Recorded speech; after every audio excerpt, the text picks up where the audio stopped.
Salutations à tous et bienvenue dans cette nouvelle vidéo de l'école virtuelle africaine. Beaucoup m'ont demandé, monsieur, comment faire pour concevoir les MCD. Bon, et au niveau de la plateforme école virtuelle africaine, nous avons décidé de faire cette petite vidéo pour essayer d'expliquer de façon brève tout ce qu'il faut comprendre dans cette notion. Et pour ceux qui sont nouveaux sur cette chaîne, moi c'est monsieur Dassikam Gadavid, je suis élève enseignant en TIC. Et aujourd'hui, comme je disais tantôt au préambule, nous sommes en classe de terminale et en informatique. Nous allons voir comment à partir d'un texte, nous pouvons ressortir les entités et concevoir ce qu'on appelle le modèle conceptuel de données. Il faut rappeler que le modèle conceptuel de données, c'est une représentation qui est utilisée dans la méthode MERIS. MERIS qui est méthode d'étude et de réalisation informatique pour les systèmes d'entreprise. C'est une méthode d'analyse et de conception.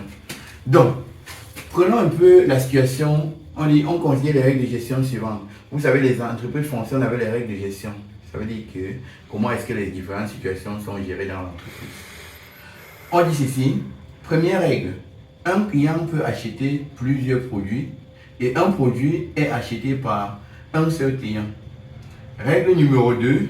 Chaque client est identifié par un ID et caractérisé par un nom, une adresse et un numéro. Et règle numéro 3, chaque produit est identifié par un code et caractérisé par une désignation et une quantité. Pour commencer, il nous demande d'identifier les différentes entités.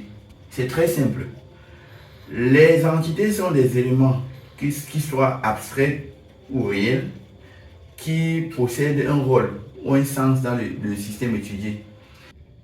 Pour identifier une entité, généralement on regarde les éléments qui sont caractérisés. Ça veut dire par exemple ici, vous voyez client. Un client est identifié par, donc ça veut dire qu'on donne ces éléments caractéristiques. À côté de ça, nous avons quoi? Chaque produit, donc produit aussi c'est une entité. Donc ça veut dire que comme ils ont dit là, les différentes entités sont client et produit. Bon, c'est mieux produit par ici. Bon, maintenant voilà comment on fait pour identifier l'identifiant. Regardons bien, on dit un client est identifié par un ID et est caractérisé. Ça veut dire que identifiant, si ça permet de l'identifier. Donc, on va dire par exemple ici ID client. Et un produit est identifié par un code. Ça veut dire que l'identifiant du produit, c'est code. Donc, voilà déjà les deux entités qu'on a recensées avec les deux identifiants. Deuxième question, on dit préciser l'association. Maintenant, pour l'association, en regardant la règle numéro 1, on dit quoi? Un client peut acheter. Le verbe qui lit client et plusieurs produits, donc et produits. Ça veut dire que pour trouver l'association, on regarde seulement le verbe qui a entre deux entités. Deux ou plusieurs. Donc ici, nous avons acheté. Donc, et généralement, l'association n'a pas d'identifiant. Puisque ça peut aussi être porteuse d'attributs comme ça peut ne pas être porteuse d'attributs. Donc, à la dernière question, on nous demande de déduire le MCD. Le modèle conceptuel de données, c'est un modèle qui contient deux grands éléments, à savoir les entités et les associations. D'après notre analyse, nous avons dit qu'il y a deux entités. Nous aurons, puisque les entités sont représentées par des rectangles. Deuxième entité,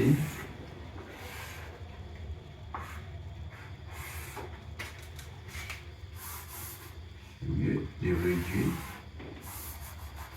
Et nous allons donner un nom. Ils ont dit entité client. Donc, client. Et entité produit.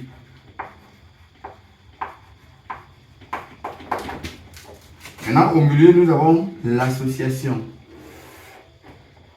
qui est un lien sémantique entre deux ou plusieurs entités. Et tout à l'heure, nous avons dit que l'association était achetée. Donc, maintenant, nous n'avons qu'à compléter. On a dit ID client, c'est l'identifiant du client.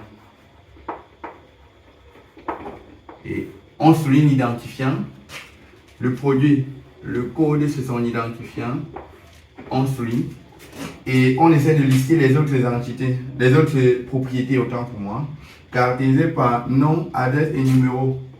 Donc, nom, adresse et numéro.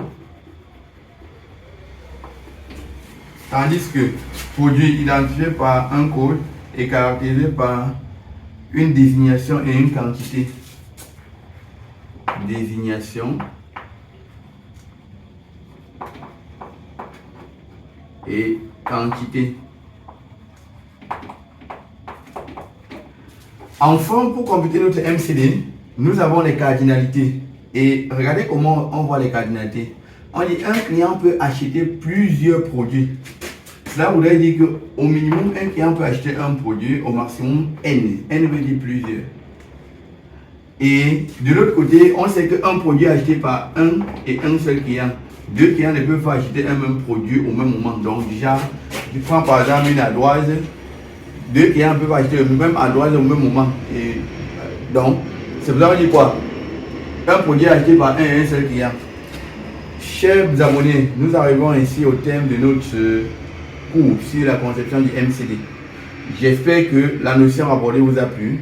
Et si c'est le cas, n'hésitez pas de liker, partager, commenter et surtout, abonnez-vous à l'école virtuelle africaine pour mieux préparer votre examen. Merci.